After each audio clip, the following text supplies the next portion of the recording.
قد فصل من الآيات لقوم يعلمون وهو الذي أنشأ من نفس واحدة مستقر ومستودع قد فصل من الآيات لقوم يفقهون هو الذي أنزل من السماء ماء فأخرجنا به نبات كل شيء فأخرجنا منه حبه نخرج منه حبا متراكبا ومن النخل من طلعها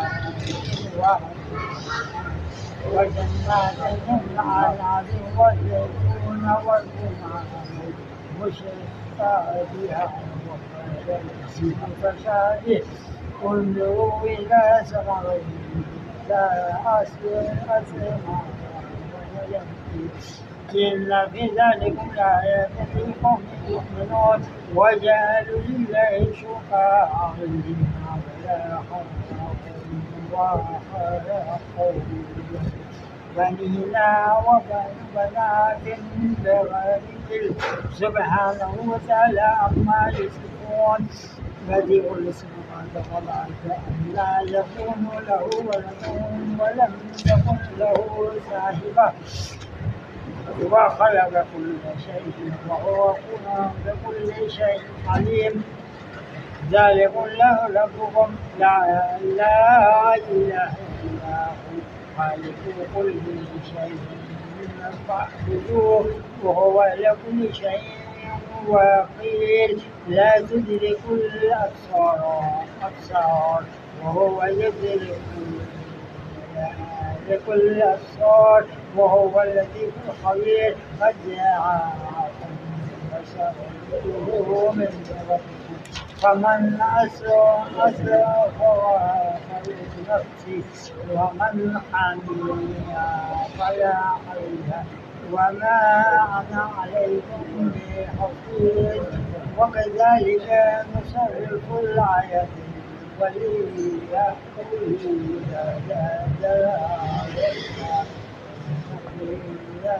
إنه لكم يعلمون التعليم أوزياء لا إله إلا هو وأعرض عن المشركين ولو شاء الله ما أشركوا وما جعلنا وما أنت عليهم بوكيل ولا تسبوا الذين يدعون من دون الله